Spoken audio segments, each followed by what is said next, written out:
How'd you feel the day that you landed Lady Gaga? That was the day where the movie was born, really. Hey,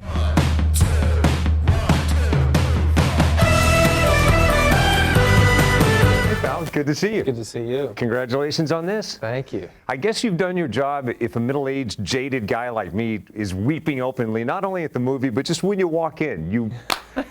You wrapped yourself around this character so much that it's hard for me not to be sad for the journey he went through. Yeah, I feel the same way, man. Yeah, he's a very endearing character. You know, he's this sort of, he's stuck at 13. Right. You know, he had the traumatic thing happen to him when his father passed. And, Sure. And then all of a sudden he has this voice and the world's telling him he's this great artist. And now we meet him, he's 43 years old, and he's never cultivated the rest of his world. Right. But he's still that little boy, you know, in this sort of older guy's rock star body. So in talking to directors, Scorsese and a handful of others, and I know to a certain extent they're being self-deprecating, but they say all the work is getting casting. Well, with that said, how'd you feel the day that you landed Lady Gaga? That was the day where the movie was born, really. You know, I'd done all sort of a lot of groundwork to create, you know, a landscape, but if it couldn't be inhabited by her, there is no movie. Right. But you know, they're right, these directors, because without Sam Elliott, I'd have to rewrite that whole relationship with the brother. If Dave Chappelle didn't come in, if Andrew Dice Clay didn't come, if Anthony Ramos, you know, even smaller characters. Linnell. I was just going to say, dude, Linnell, you just took it out of my mouth. Linnell, Eddie Griffith Jr. Right. Ron show up. Rifkin, who plays the rehab specialist. Every one of them elevate the scenes they're in, Yeah. and that speaks to the director, I think, too. Oh, well, thank you. What was the toughest journey? What was the toughest part of this? Practically speaking, the hardest part was lowering my speaking voice. That was the hardest part. That took a lot of time, and I was terrified because the first 2 months I could only do it with my head down, and it hurt. But then the more I just practiced with this great voice dialect coach, Tim Monick, who I worked with on American Sniper. Right. And I just put the work in.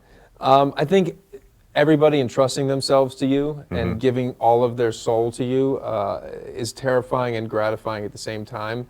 But I think that's what pushed me, you know, to just be tireless until I felt like I got it the way I wanted the movie to be. And there's probably this voice in your head as an actor that you're used to hearing, saying, oh, I got it right, or did I get it right, or I need to do this. What is that voice saying as a director? You know, oddly enough, I don't ever try as an actor to get it right. I try as an actor to give my director everything that they're asking for, and being willing to fail. And the thing that I learned as a director is to approach it the exact same way. Mike Nichols in a documentary talks about the guy asked him, how do you approach directing? He said, the same way I approach acting. Prepare, prepare, prepare, show up and throw it all away. Right. And that's a great lesson, for me at least. I saw the movie in Toronto, but just now I had an extraordinary opportunity to watch it over the shoulder of Lars.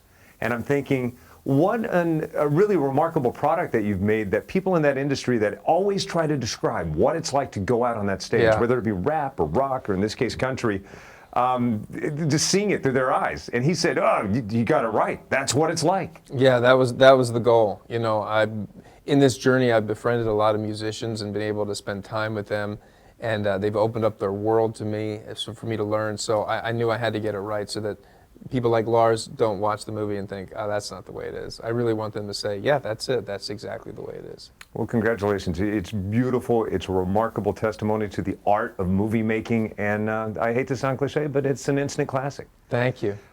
We have a mutual friend, Joe Carnahan. I said that I was talking to you. He said he texted you, but evidently he doesn't have your current number. No. But he told me to tell you, I said, did you know he had it in him? He said, I always knew that Bradley Cooper, if he set his mind to it, would be a great director, and said Charlie would be proud. Oh. Indeed.